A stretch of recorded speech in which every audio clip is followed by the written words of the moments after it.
O şekilde bırak, aradan çık arkadaşlar, görüntü alacak. Krediyi ev hanımlarına verip anneyi sokağa, çarşıya özendirmek yerine eve, çoluk çocuğunun başına özendirmeyi düşünüyoruz. Anne evde olmalı, çoluk çocuğuna sahip çıkmalı ama artan zamanlarında da evin bütçesine yeteneği oranında katkıda bulunması gerekir. Anneye sokağı değil, evi özendireceğiz.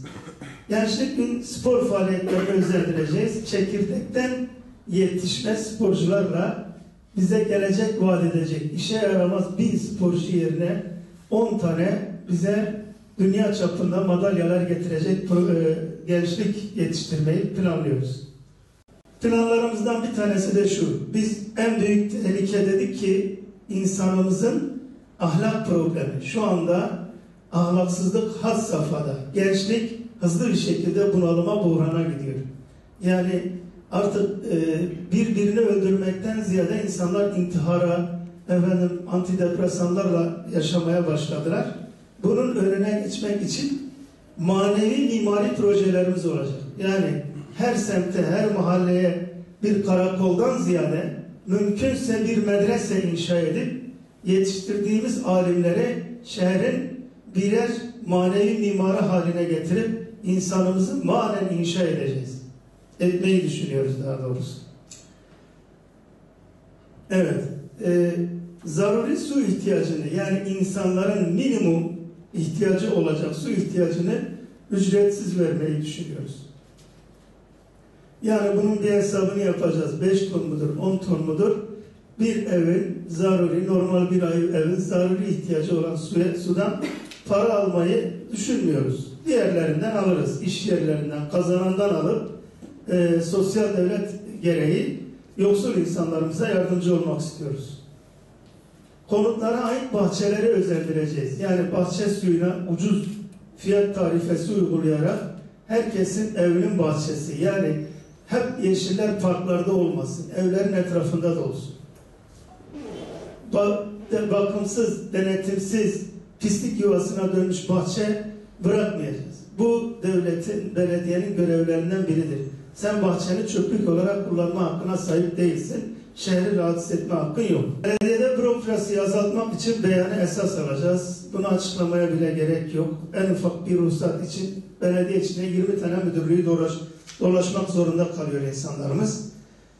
Urfa'nın en temel meselesi olan trafik problemini belediyenin ürettiğini biliyor musunuz?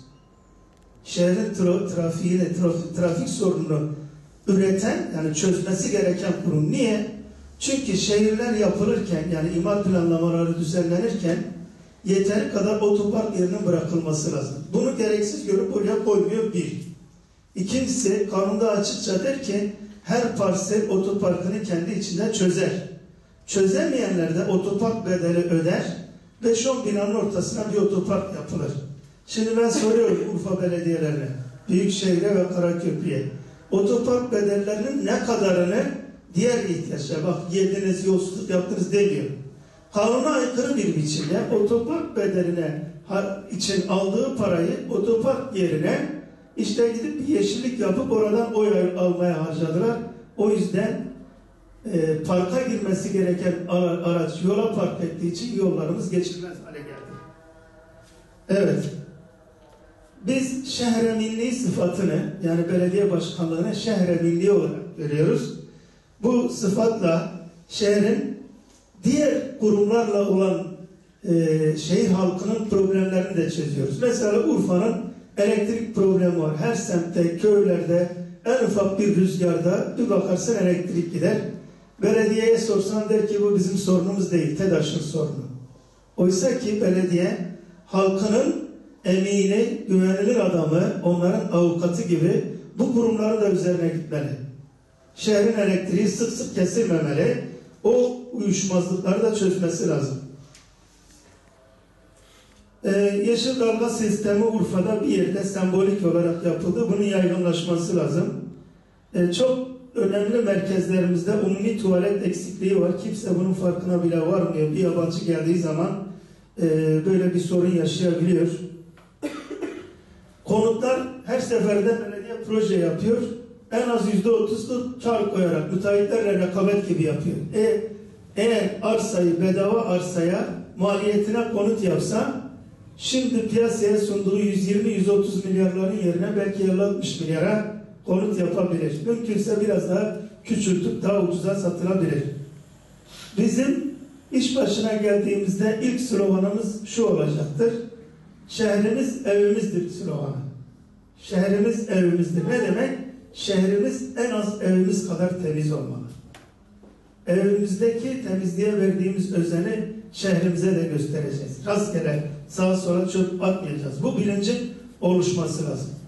Sadece çöp önündeki kirlilik değil, sosyal kirliliklerin de önüne geçeceğiz. Yani bir şehir ki dilenciden geçilmiyor. Ne demek bu ya?